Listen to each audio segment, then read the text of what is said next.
യമനിൽ വധശിക്ഷയ്ക്ക് വിധിക്കപ്പെട്ട് ജയിലിൽ കഴിയുന്ന നിമിഷപ്രിയയുടെ മോചനം സംബന്ധിച്ച് ജോൺ ബ്രിട്ടാസ് എംപി രാജ്യസഭയിൽ ഉന്നയിച്ച ചോദ്യത്തിന് വിദേശകാര്യ സഹമന്ത്രി കീർത്തിവർദ്ധൻ സിംഗ് നൽകിയ മറുപടി തെറ്റിദ്ധരിപ്പിക്കുന്നതാണെന്നാണ് ആക്ഷൻ കൌൺസിൽ വ്യക്തമാക്കുന്നത്. നിമിഷപ്രിയയുടെ കുടുംബത്തിന്റെ ആവശ്യപ്രകാരം വിദേശകാര്യ മന്ത്രാലയത്തിന്റെ അക്കൌണ്ടിലൂടെ $40,000 യമനിലേക്ക് കൈമാറിയതായി മന്ത്രി മറുപടിയിൽ പറഞ്ഞിരുന്നു. എന്നാൽ ഈ പണം കൊല്ലപ്പെട്ട തലാൽ മുഹമ്മദിന്റെ കുടുംബത്തിന് ലഭിച്ചിട്ടില്ലെന്നാണ് നിമിഷപ്രിയ ആക്ഷൻ കൌൺസിൽ ഭാരവാഹി അഡ്വക്കേറ്റ് സുഭാഷ് ചന്ദ്രൻ പറയുന്നത്. യാത്രാവിലക്കുണ്ടായിരുന്നിട്ടും നിമിഷപ്രിയയുടെ മാതാവിനെ യമനിലേക്ക് പോകാൻ സൗകര്യമൊരുക്കിയെന്നും മന്ത്രിയുടെ മറുപടിയിലുണ്ട്. എന്നാൽ നിമിഷപ്രിയയ്ക്ക് അഭിഭാഷകനെ നൽകിയതും മാതാവിന് യമനിൽ പോകാൻ സൗകര്യമൊരുക്കിയതും ഡൽഹി ഹൈക്കോടതി ഉത്തരവിന്റെ അടിസ്ഥാനത്തിലാണെന്നാണ് ആക്ഷൻ കൌൺസിലിന്റെ വാദം. കേന്ദ്ര സർക്കാരിന് മാത്രമേ ഇനിയും എന്തെങ്കിലും ചെയ്യാൻ സാധിക്കൂ എന്നും നിമിഷയുടെ മോചനത്തിൽ ഇനിയും പ്രതീക്ഷയുണ്ടെന്നും ആക്ഷൻ കൌൺസിൽ വ്യക്തമാക്കി. ആവശ്യമായ ഇടപെടൽ നടത്തി മോചനം വേഗത്തിലാക്കണമെന്നും രാജ്യസഭയിൽ തെറ്റായ മറുപടി നൽകിയ മന്ത്രിക്കെതിരെ കേരളത്തിൽ നിന്നുള്ള എംപിമാർ അവിശ്വാസ പ്രമേയം കൊണ്ടുവരണമെന്നും സുഭാഷ് ചന്ദ്രൻ ആവശ്യപ്പെട്ടു. National desk, C Malayalam news.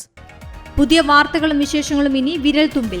എല്ലാ ഡിജിറ്റൽ പ്ലാറ്റ്ഫോമുകളിലും ഇപ്പോൾ സി മലയാളം ന്യൂസ് ലഭ്യം.